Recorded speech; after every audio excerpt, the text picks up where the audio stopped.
All right, welcome back, Carolina Keith.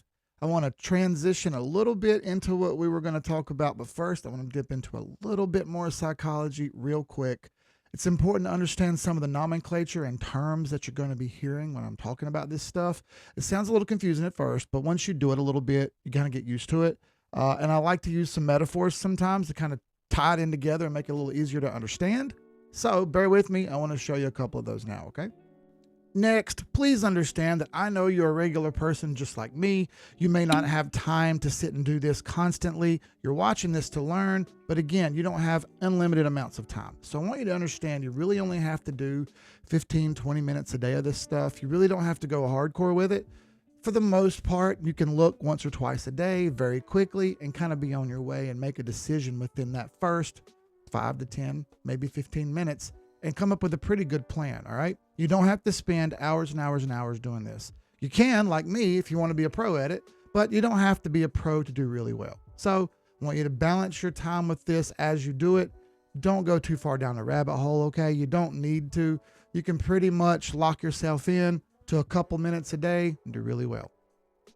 Now, you've probably heard the term bullish before. Why is it called that? Or you've heard the term bearish before. Why? Why do we call it that? Well, an easy way to remember is a bull uses its horns and flips stuff up in the air, so things go up when it's bullish. And a bear can't throw uppercuts. A bear only claws down with his claws. So bullish usually means in an upward direction. Bearish usually means in a downward direction. Why is that important? Well, I'm going to show you here in a second a simple diagram for a candlestick, and you'll kind of see what I mean. I say this all the time, but I think, like when you go to the bathroom to use the restroom, we all do that. You're typically scrolling through Facebook or Twitter or TikTok or whatever it is. Well, there's your chance to look at a chart. Why waste it? All right, so we've got a couple candlesticks on the screen, and this goes into what I was just saying. The psychology of what people think is based on candlesticks. And why do we call them candlesticks? Well, very simple, okay? They kind of look like candlesticks. So you have a body and you have a wick. Now, if it was a candle, this is the part of the wick that you would light on fire, right? So it kind of looks like a candlestick. Why is this important? Well, I have a bullish candlestick and a bearish candlestick like I just talked to you about. Bullish typically means up. Bearish typically means down, and usually you're going to see bullish as green and bearish as red. Now, some people change these colors because they like different colors. Perhaps those colors don't work so well for their eyes, or maybe they like it better in basic monotone style colors. Sometimes you'll see black and white candles. Sometimes you'll see hollow candles where there is no color, because that psychologically helps them not make a mistake in things, all right? Because again, you'll have to adapt this to your own way.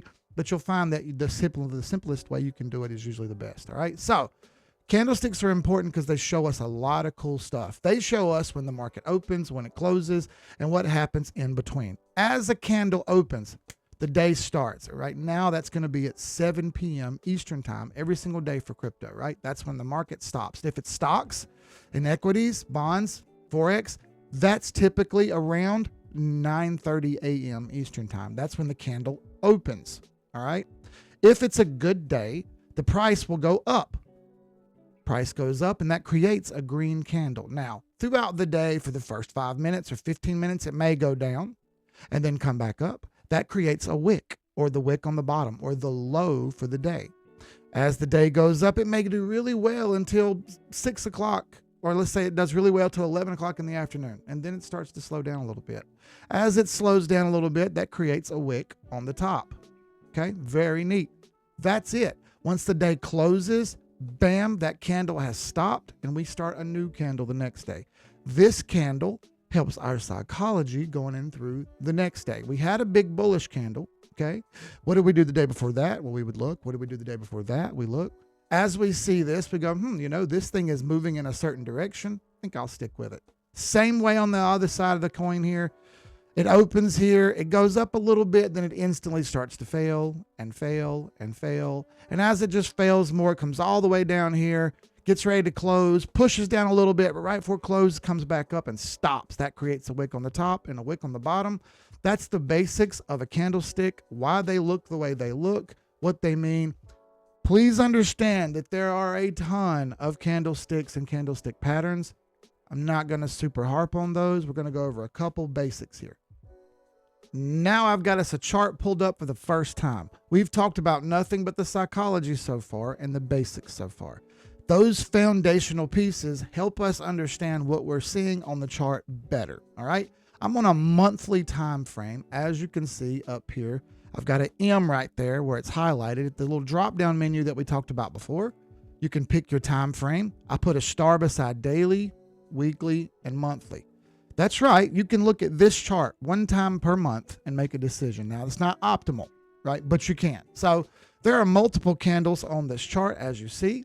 By the way, I'm in log mode, as you see in the corner. I talked about that as well. You're in log mode. I picked XRP USD for this pair because it's a very, very technical pair. It's pretty well behaved, despite what you may have heard on the internet. And for TA, it works very, very well. So there's a couple candlesticks here that I want to discuss. All right. First, this is that same kind of candlestick that we saw. So is this one in the diagram there, where it's very bullish and they're very small wicks on the top and the bottom. All right. That's a very, very bullish candle. But you see the very next candle was very bearish. All right. It's not always going to go the way you want it to. And we'll explain why that happens and the way it happens. But I want you to understand that's a bullish candle. So is this one. All right. Then you have some very bearish candles, etc. All right.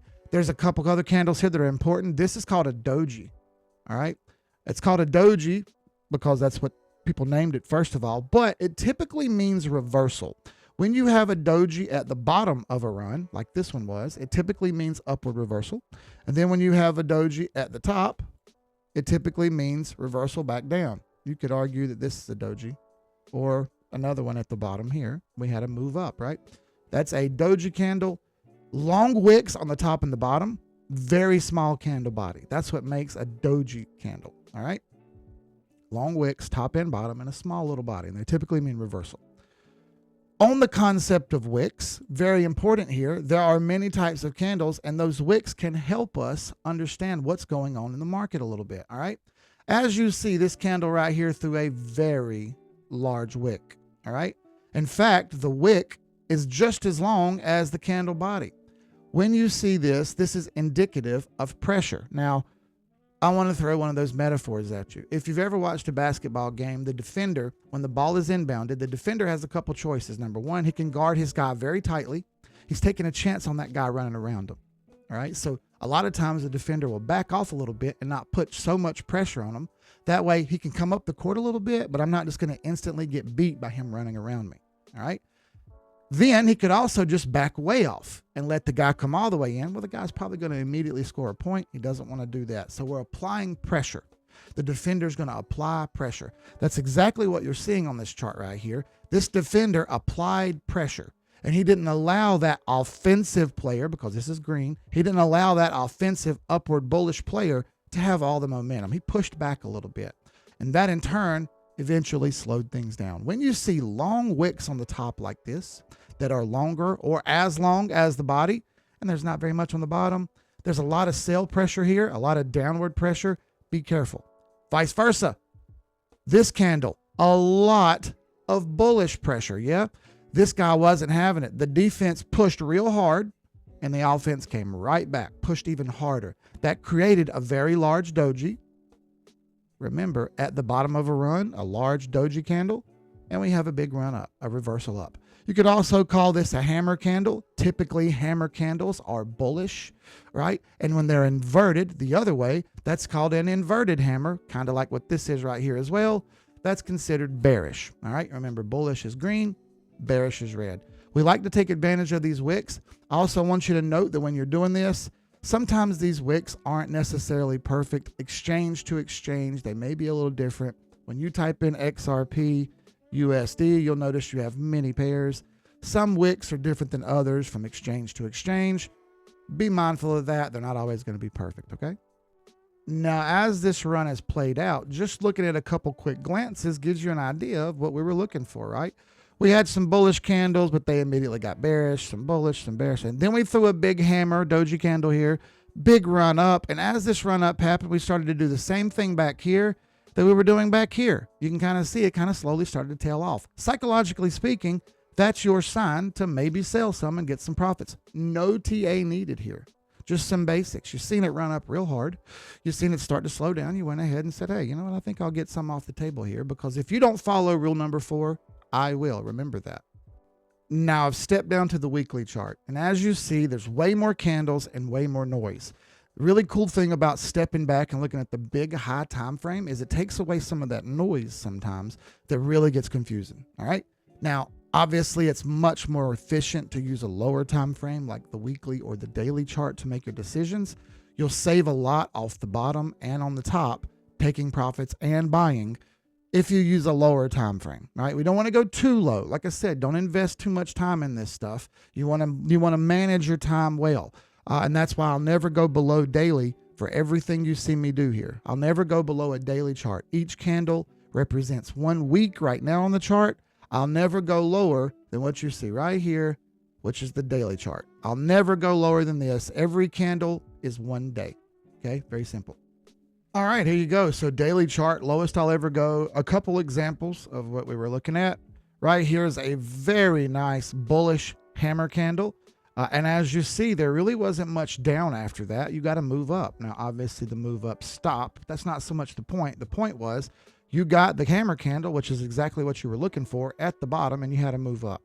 It's not always going to be perfect, especially in crypto. It's more so going to work well for Forex and equities.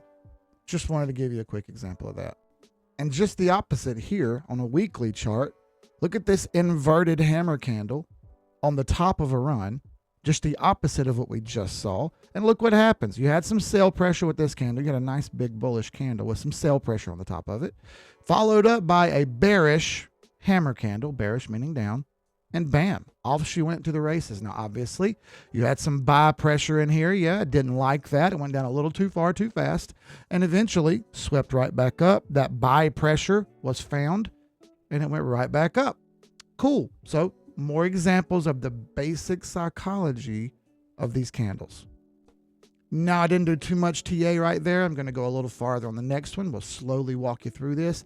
I'm going to show you how to use the candles to find the trend identification, how to mark the trend up, and how to do the basic buy sell without any indicators, just you and the chart. That's summing up next video and next few videos. Thank you for watching. See you then. Peace.